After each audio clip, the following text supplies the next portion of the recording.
We've got an incredible panel for you tonight. Right now we're going to start with a brief video to meet our panelists. These are all folks who have been interviewed by the Outwords Archive. And then after the video, I will pass it off to our moderator, Carly. So Jaffe, go ahead and roll the tape.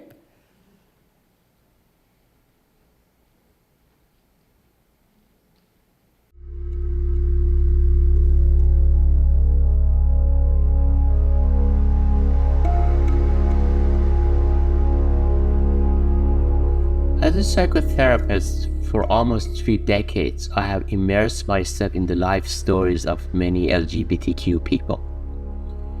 And I have learned a lot. The process of growing up in a heterosexist and homophobic and transphobic world makes us not to love ourselves. Therefore, it's hard to give and receive love. We need to learn to access love, the love that is waiting in our heart to be accessed. We need to touch that heart space. This is important place, and we get cut off from this place. And when you're cut off from it, life doesn't have color to it. Life is void of meaning. When we are cut off from the heart space, from our inner world, and if we spend many of our youth feeling we matter because of our look, then when we get older and we walk to a gay bar and nobody pay attention to us because we are now older, then that can become a crisis. Then we can feel invisible. This is like a love story for the ages. Every summer, this guy, Walter Lott, would do a summer workshop. So I went to Cologne to introduce myself to Walter. We go to the house to get the key to the apartment, and I walk into the kitchen, and the person who let me in is Ray, who is now my husband. And I didn't see him again for 3 years. But I remember thinking, this is a handsome, tall man, and he's got his shit together.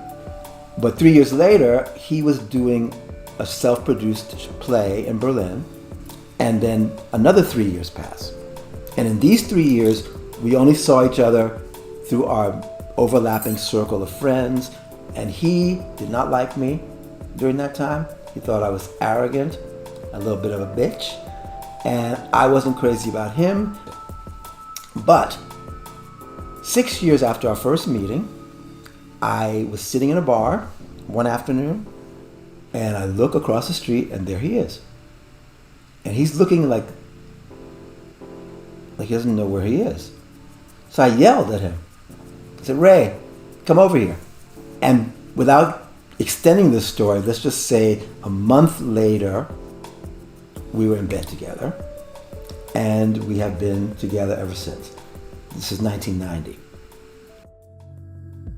I still have always been caught up in what I look like. It's been something that was important to me since I came out of my mother's vagina. I was like, wash me up. I have to look a certain way. It's always this shell has always been important to me. I went to I call them enhancement surgeons.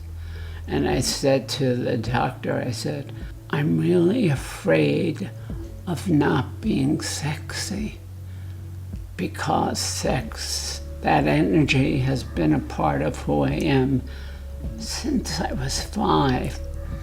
And he said, you don't lose sexy. And I appreciated that. So as my arms start to look like testicle skin, crepe race doesn't work. Sitting in the sun's not healthy. I'm still celebrating life professionally and personally. Getting dressed up in my hoochie mama outfits and going out and playing.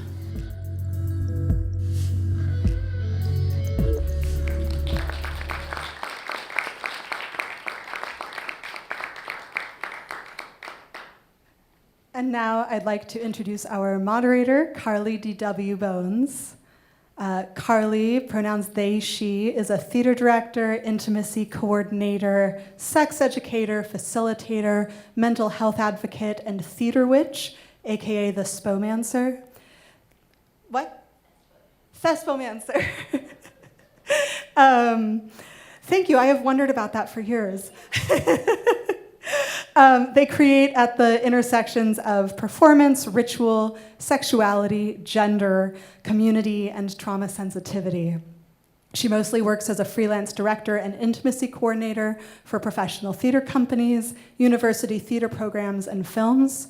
Carly believes that in art, in theater, in conversation, in relationship, we can use both the process and what is created to birth new paradigms through which our communities can find belonging and be activated for change. You can connect with Carly at carlydwbones@gmail.com or find more info at thespomancer.com.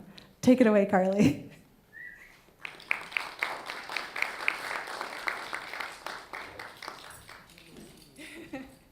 Thanks. Should we have our panelists come on up? Oh, wait, there's one on my chair. Can I give you this? Double fisting the microphones.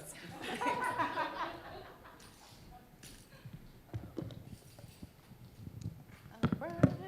Oh, it's already hot. Here we are. Prop comedy. Okay. Let's have our incredible panelists come on up. Welcome. That video was unbelievable. I can't wait to talk to y'all.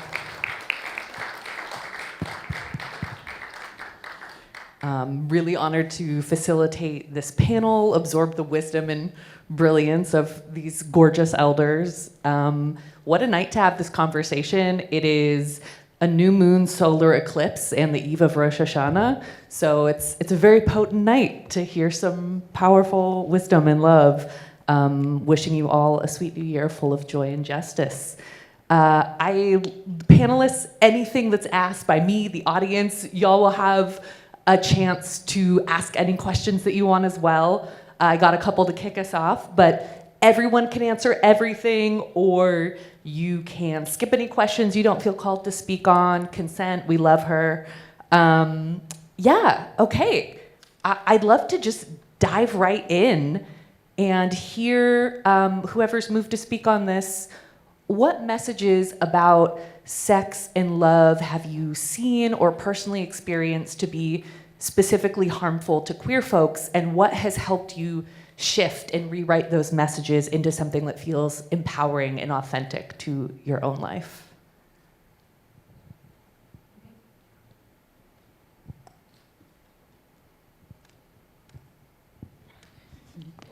Sure, I'd love that. In work, in personal life, in the folks you work with, in your own relationships, whatever you want to speak about.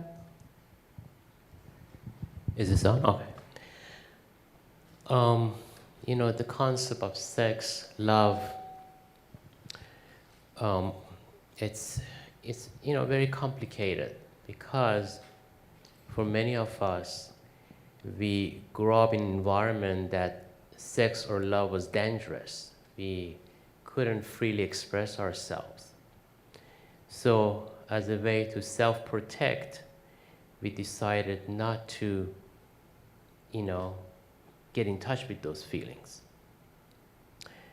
And when self-protection becomes more important than connection, that can become way of life.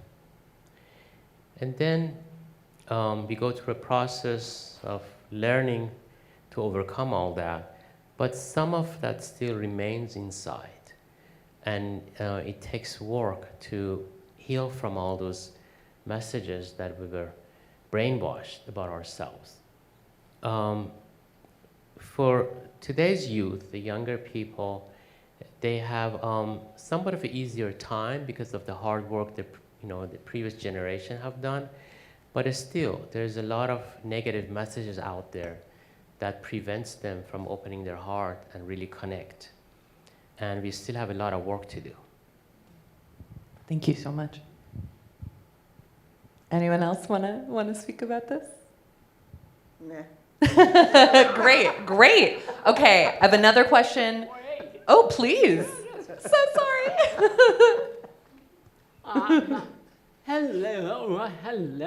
Hello. So to prerequisite what I'm about to say, in my profession, I'm a licensed clinical social worker and a certified addictions specialist. But being up here today, I'm going to speak from the personal and not speak for a populace. For me, when I was listening to that question, I've never bought into I can't, or I won't, or I shouldn't. So even at an early age of 5, I was sexually promiscuous and interested in my sense of sexuality. And I've gone to many colorful places in my history surrounding sexuality and engaging in the expedition of where I could go as a sexual being. And I'm just not ready to give that part of myself up. You know, I don't know if there will be a time where I need to tone it down. If you spoke to my brother, he would say that I'm a little too sexual in all areas of my affairs, but I feel I could be professional, eloquent, and still have my perfectly shaped tatas hanging out of my clothing. Carly, I just realized you said a negative message. Oh, Right. yeah. Like ways that you've absorbed negative messages and rewritten them in your own life. Well, I think it's true for queer people, and it's also true for straight people, that we are kind of conditioned to believe that you should only be sexual between the ages of 16 and 55, which is very limiting. And I think, listening to what you just said, I think probably that's been my whole life, has been going against that. That's just not the way it has to be, that little box. I think that can be such a powerful part of queerness and queer community, is together going against the boxes that we've been put in.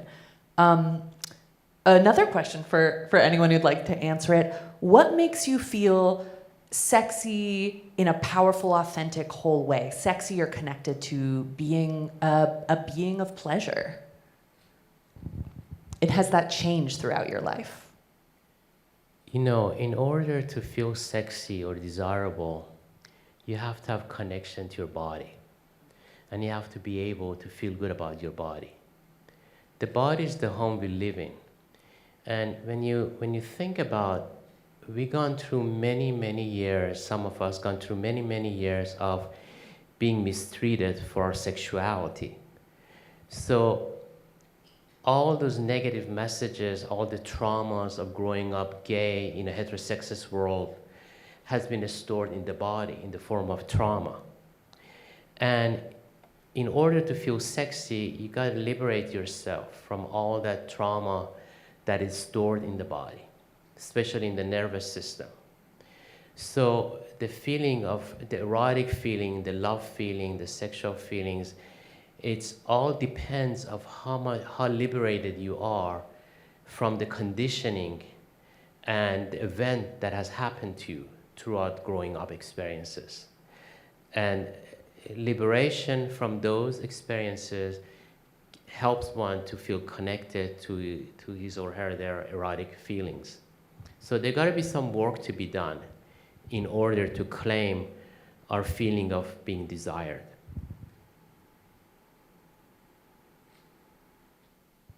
A skirt with pockets, which I don't own, by the way, but when I wear them, very sexy. But I feel most sexy when I'm working, performing, writing. When I'm in my craft, in my work, it turns me on. Yeah. Of like life force, sexiness, artist purpose, all flowing together. I mean, it could be I'm alone at home writing, and I feel like I wrote something really good, can turn me on, but also in the middle of a performance. Just really connecting to the audience, connecting to the people I'm working with, it's a very erotic charge. Yeah. Because the topic tonight is elders talking about sex and sexuality, the first word being elders. What was it, the question? It was what kinds of things in your life make you feel sexy in a powerful, authentic way to you, and has that changed throughout your life? Okay, good question. I think I've heard it before somewhere. Maybe it was tonight. No. Just kidding. So it's interesting. I've had many professions, and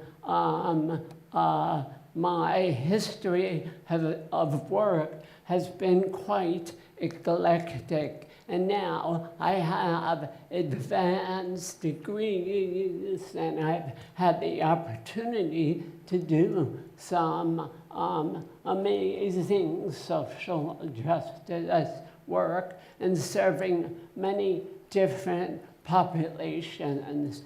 But in my late teens and my 20s, actually up to 35, I worked in the sex industry. And although the sex industry in the vernacular really fucked with my sense of being and who I was, not every woman feels that way, but because of the combinations of the traumas that were discussed, a component of the sex industry made me feel very powerful. And at this point in my life, I've been a salsa dancer for the past 17 years. And it's like fucking on the dance floor. And sometimes you get a great spin and connect, and sometimes it's a horrible fuck, and you grin and bear it for 4 minutes.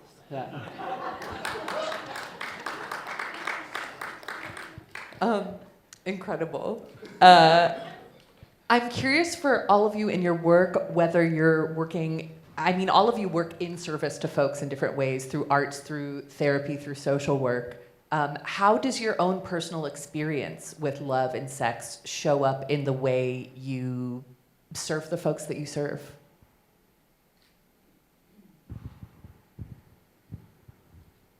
Well, I draw experience from my own life. I can have empathy for people who who are struggling with the things that I went through. So my own personal experience, my own suffering, my own journey of life and mistreatment by heterosexism, by homophobia, has helped me to have more empathy for others and to be a champion for the rights of others as much as I can. But again, in order for me to be able to help others, I have to work through my own stuff. I can't show up for somebody else if I'm still filled with unhealed traumas. So the work that I do on myself helps me to connect to that place in me that can have empathy for other people suffering. So they're all connected.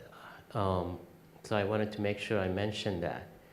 But my own personal experience, when I'm open to it, and when I can feel the injustice, what was done to me, I'm much more available to hear somebody else's pain and suffering and advocate for that person. So. That is such a loaded question.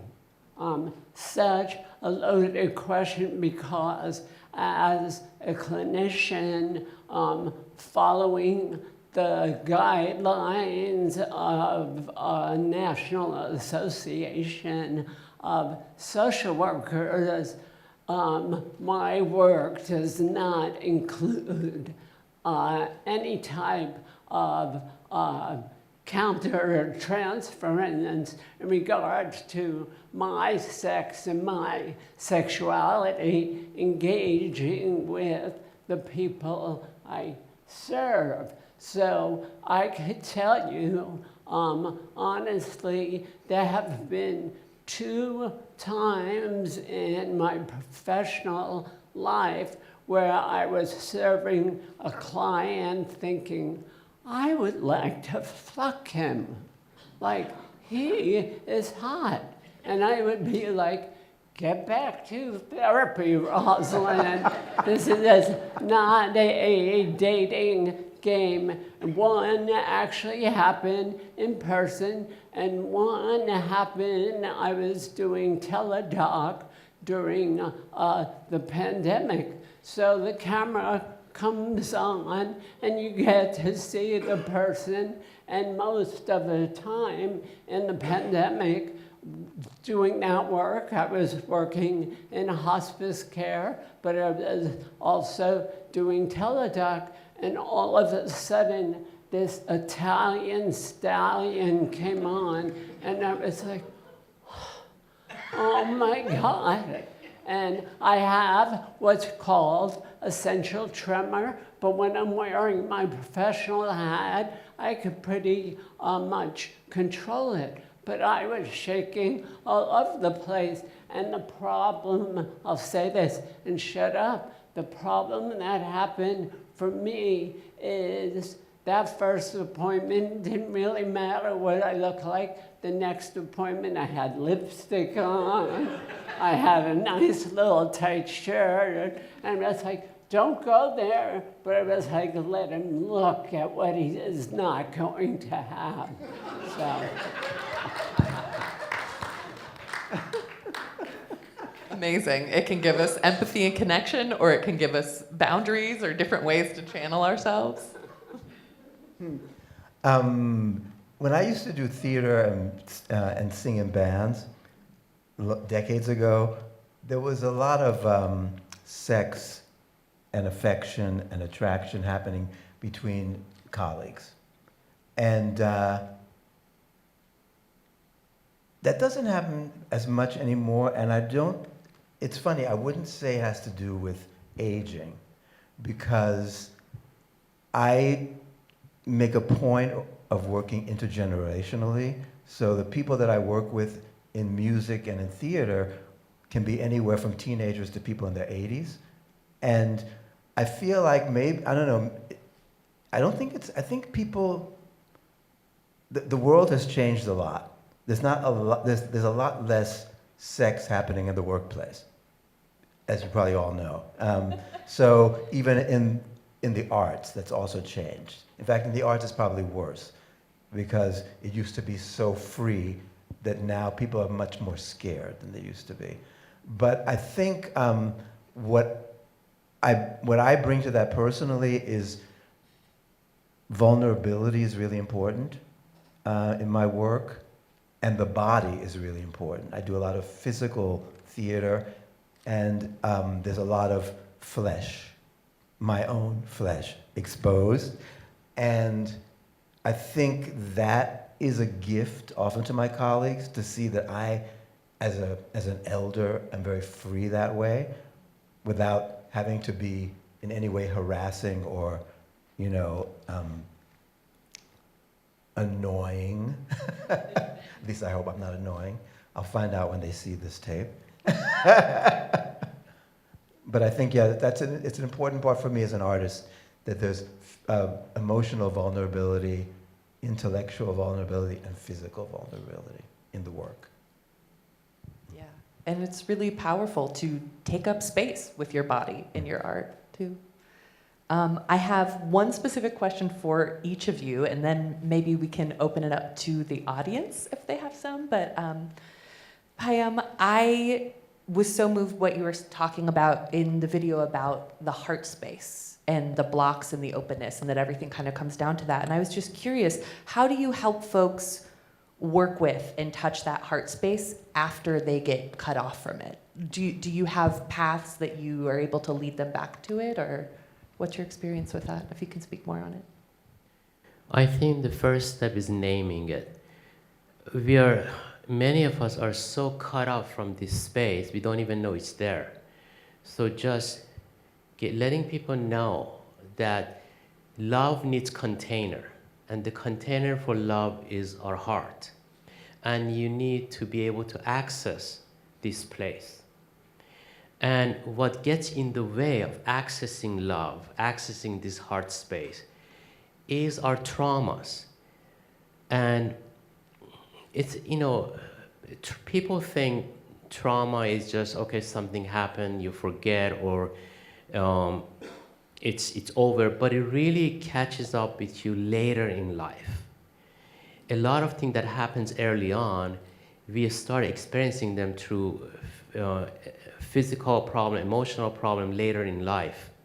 And that becomes a problem accessing the heart, because when you are filled with anxiety, when you're dealing with so much health problems, when you're so distracted and suffering, then it's hard to be here.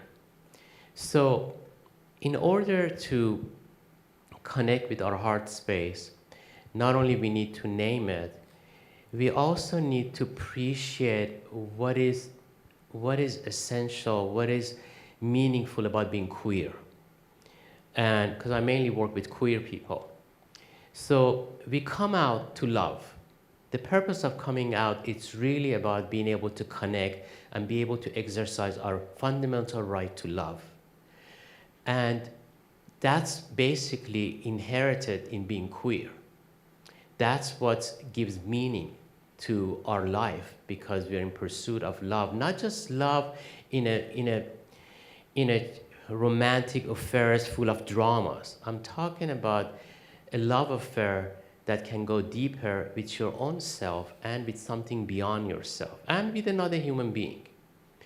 But the pathway to this place, heart space, start with knowing that you have a right to connect to it. You have a right to feel it. And all those traumas, everything that happened to you that gets in the way, it can be healed and it can open pathway to it. And your essence, your queer essence, and appreciating it and standing in that queer essence and loving yourself is definitely an important approach to getting closer to this place. So it's, we can spend the whole night talking about it, but the most important thing is everyone have a right to connect to this place. And it starts with figuring out what's getting in the way of it and removing that barrier. You have to each find your own way of how to remove this barrier between you and this heart. Thank you so much. That's incredible to have this kind of somatic pathway into love of all kinds, self, others, community, spirit. Paul, I would love to hear, how do different aspects of your identity and your outward self-expression intersect with your gender and sexuality? And how do you respond, and how have you changed throughout your life to respond to parts of your identity or aesthetic being fetishized?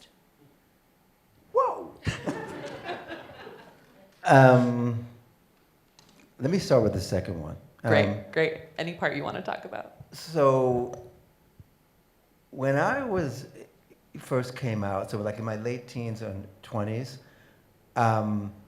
I was this really skinny, super skinny black kid, and a twink, super twink, and I was living in New York, and I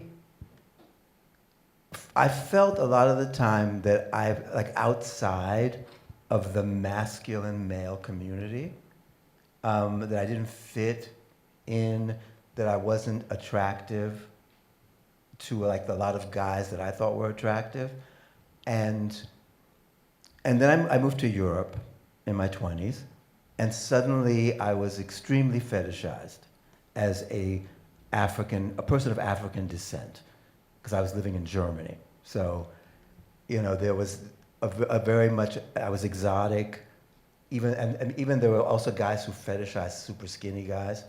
So all of a sudden it was like a different world, a fun world. And I had issues around it. I found myself many years. I lived in Berlin for 10 years full time, and I still live there part time now. But I had a lot of experiences where I was schooling people a lot about fetishizing me, how I found that incorrect. I didn't want to police their desire, but I wanted them to think about where it came from and how it affects me. And now, years later, it's oddly that I've been finding myself fetishized as an older person. That has nothing to, little to do with race, but I never thought that someone in their 20s would be interested in me as a sexual being, but I feel almost sometimes more fetishized now than I did in my 20s. And maybe I'm lucky. I don't know. But I think that as the older I get, I realize people really, around sex and desire, it's inexplicable sometimes, most of the time, what people want, why they want it, and also what people base things on an exterior. Once they know me or have met me, I'm not at all the person that they might have been fantasizing about. That's just life. And I don't try to be. That's one of the things also for me about getting older is I don't really give a fuck. I am who I am, and that's just the way it is. And I don't have time for drama, except in my work. Now, but the first part of your question was, can you run me that again? Oh, yeah. Just all these loaded questions. Double questions. How do different aspects of your identity and your outward self-expression? Yeah. So the way that you see me here tonight is relatively new in my life, like 7 years, 8 years. I never wore makeup or jewelry or skirts or dresses or anything like that, except on the stage in performance, or at a Halloween or some kind of Mardi Gras kind of thing. And it came through a theater project that I did with director Sarah Lyons 7 years ago, which was about gender and gender expression and identity. And I just began to realize that this is something that doesn't need to be put in that kind of box. It can be in my everyday life.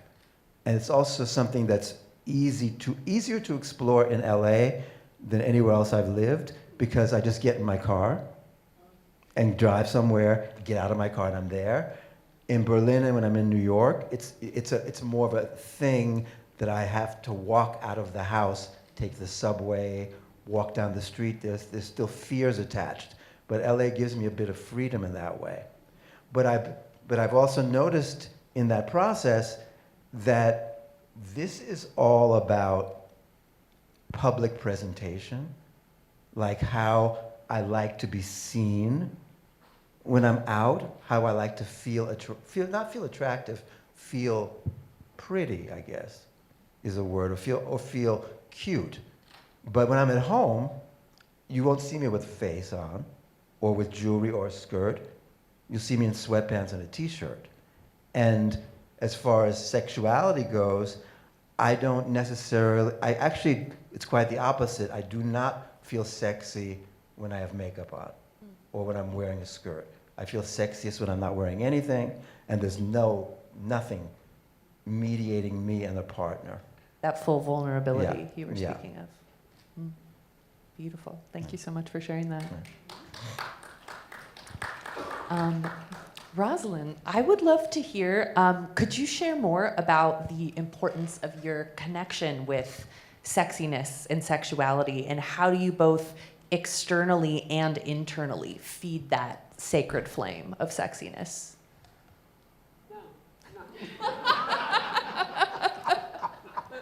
I'll take no for an answer.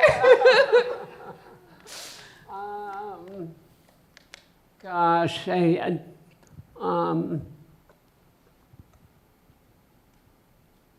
don't know if I could go deep with that question at this moment, not because I'm shy or embarrassed. It's just not, I'm hoping you have a better question for me.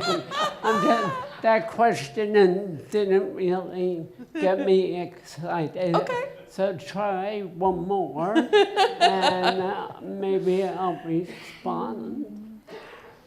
A little to the left. Okay.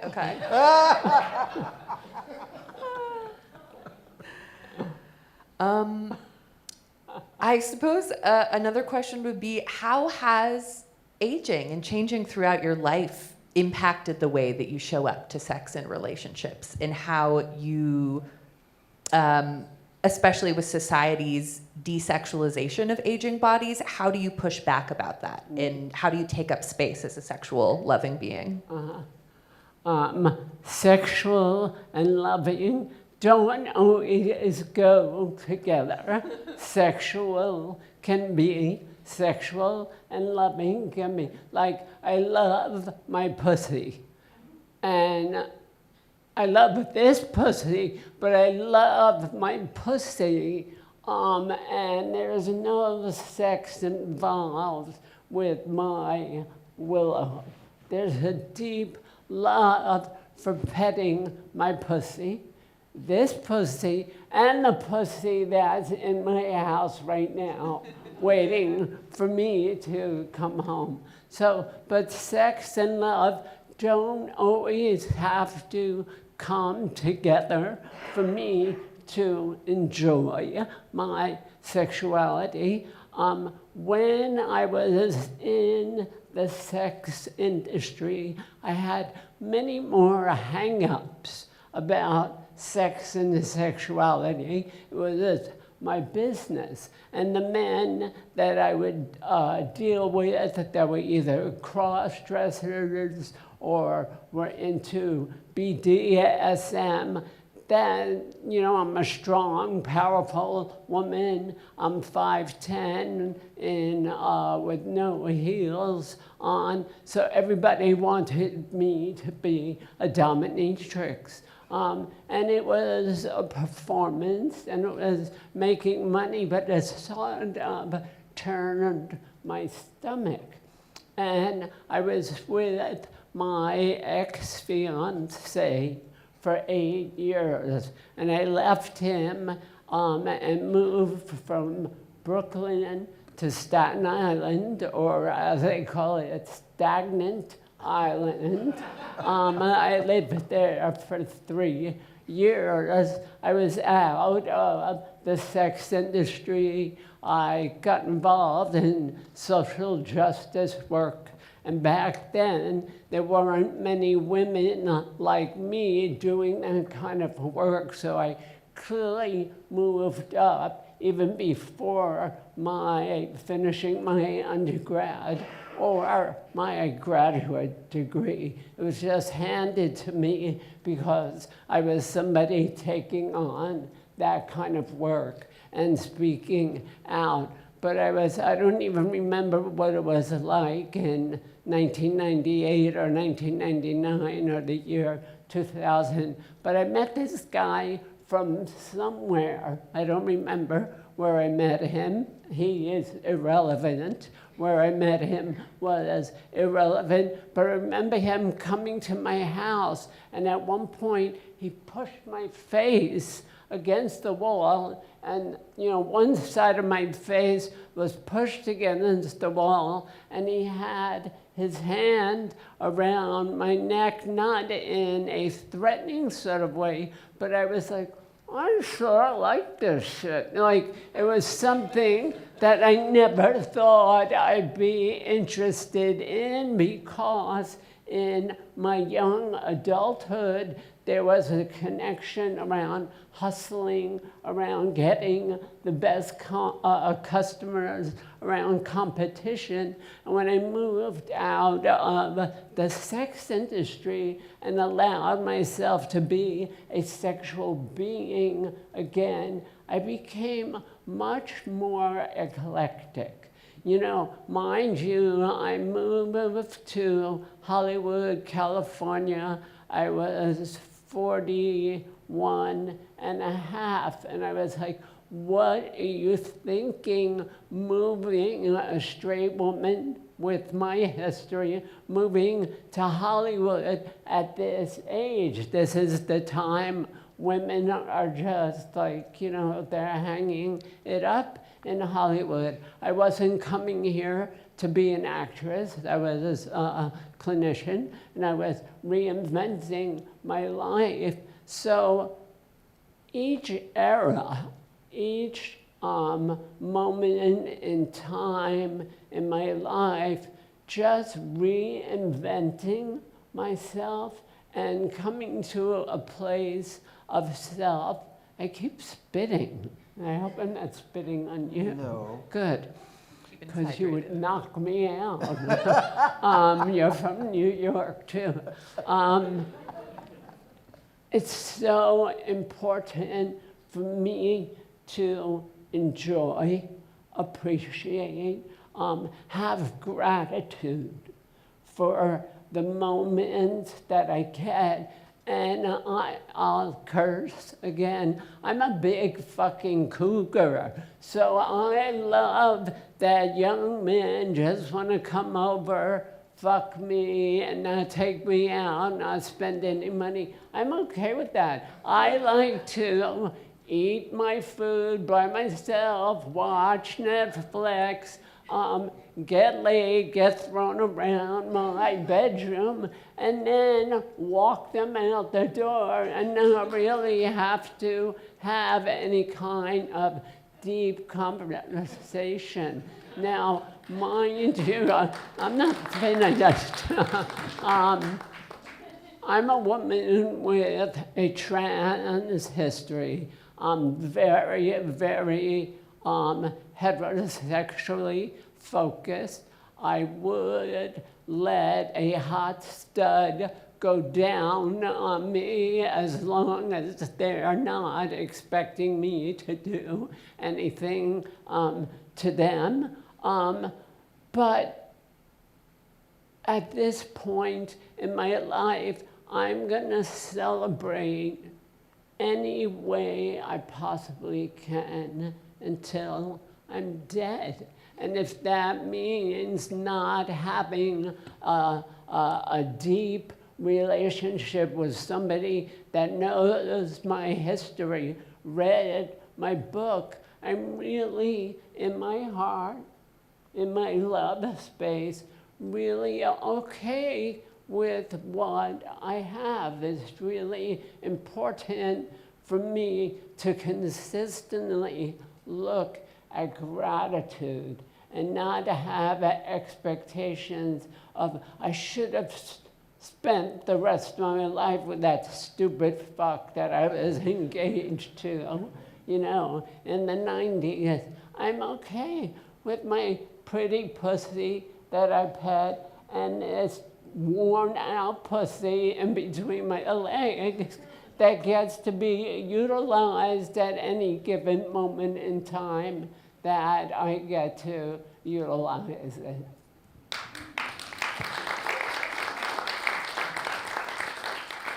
Incredible. Thank you. And thank you for speaking on finding love and sex separately as well as together, and that those can both be deeply fulfilling and important parts of being alive.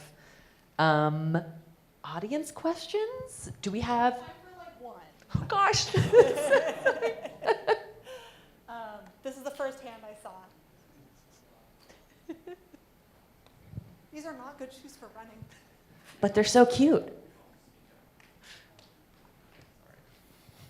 All right, well, sorry, this is a question for Dr. Ghassemlou because I thought we'd have more time, but this is coming from being an Iranian American myself.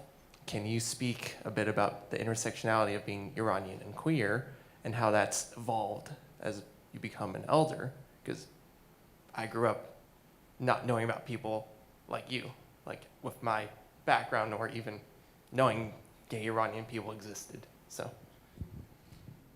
Thank you for your question. You know, our culture is rich with homoerotic poetry. And unfortunately, when they translate in English by heterosexual people, they make it like these poets, Rumi, Hafiz, they're writing for straight people, but they're not. Our culture is filled with homoerotic art and poetry. And we have a long history of homosexuality in our culture. But of course, nobody want to talk about it. There was a researcher that did a lot of research and found out that Persian literature is based on homoerotics. And then he published it as a way to discourage people from reading poetry, things like that. But the government got so embarrassed, they didn't let that book to be published and be, see everybody to read it. You know, you're very courageous to come out because as an immigrant, we need our tribe, we need our people. And when you come out, you risk in alienation and you can lose support. So it takes incredible courage for somebody who is Iranian American to come out because that puts you at risk of losing the support you need. And you know, it's so important to work through all the messages that we all learn about our sexuality and not let that dictate us how we should love, how we should live.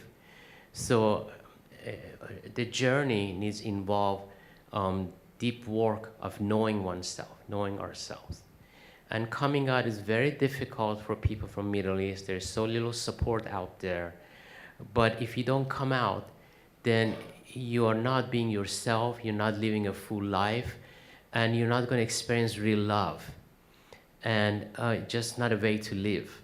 You know, I'd rather to die and live in a closet.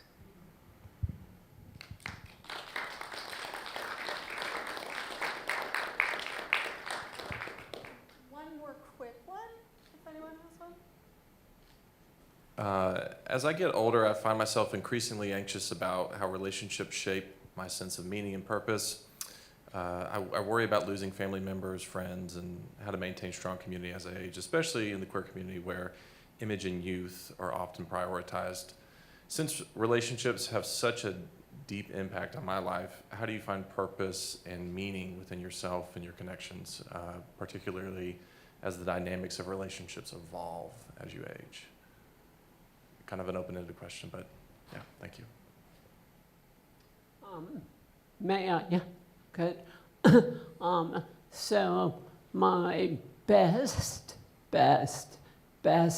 friend died 9 days ago.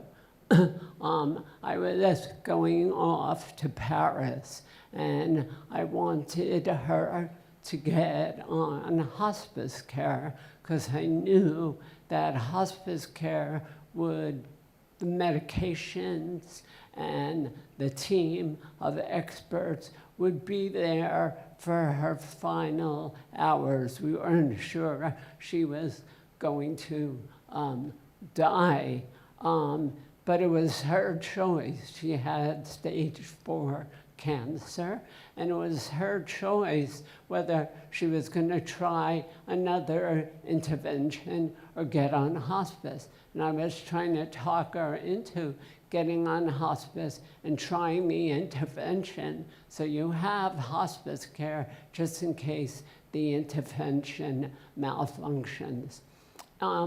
I've worked in hospice for 15 years. I serve the unhoused now and oversee clinicians serving people on the street. When I was at her house right before I was leaving on my trip, she had to go to the bathroom, and we didn't have a caregiver. And I was in front of her, and I said, "Put your arms around my neck."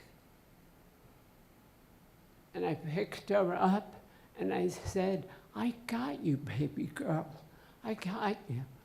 And she trusted me. And I have to tell you, I've had many intimate partners, thousands of sexual encounters.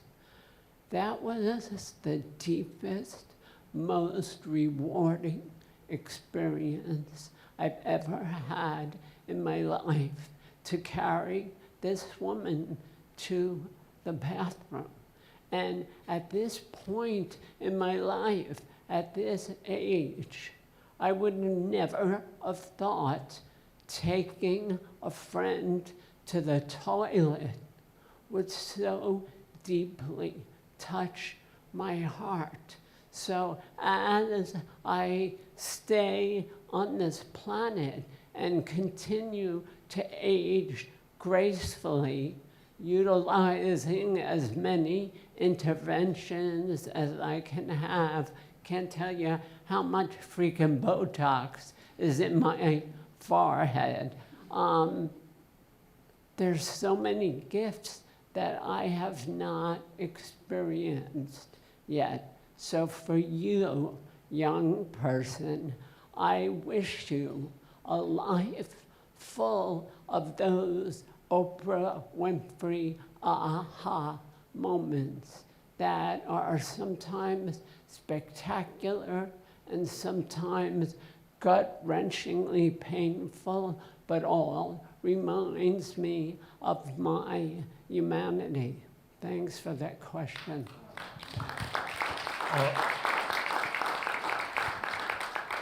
I don't know if this answers your question or if you just sparked an epiphany, but because I've never thought of this before, but we are of a generation where many members of our peers died.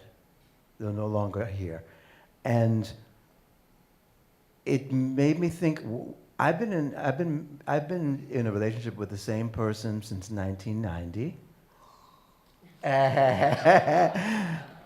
But that is a reflection of something else. I realize that I have friends that go back to elementary school, junior high school, college.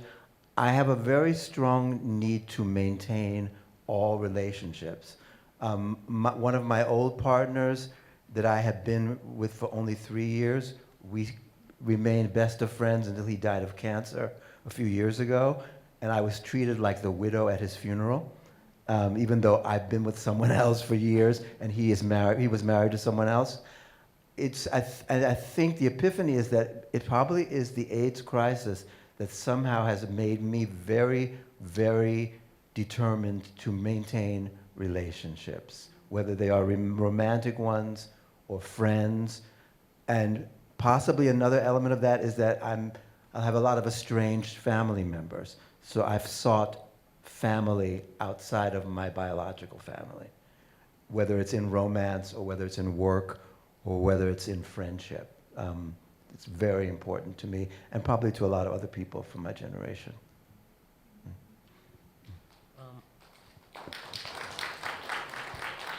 I've been with my partner for 24 years, and what gives our relationship meaning is we focus on something beyond ourselves, and we search for meaning in being gay. And there's a reason why we are here, because we have something to offer to the world. So we find meaning by participating in causes that can help the world become a better place. And that also helps the relationship. So you gotta step outside yourself and you gotta focus what's going on. Our planet is dying. People are voting for someone like Trump wants to take away our rights. The world is in trouble. And we have to do something. And doing something can give meaning to your relationship, to your personal life. We can't just sit and let this happen. We have a responsibility as a human being to stand up and take care of each other. And we've been so self-obsessed. That's why someone like Trump is able to possibly win an election, because we have a hard time stepping out of ourselves and say, what's going on? The world is dying, the planet is dying, we are losing a species, women's rights are being taken away. And we just can't stand and watch anymore. We have to do something, and that gives you meaning, and that creates passion for living. And if you're in a relationship and somebody's partner with you on that journey, that makes it more exciting.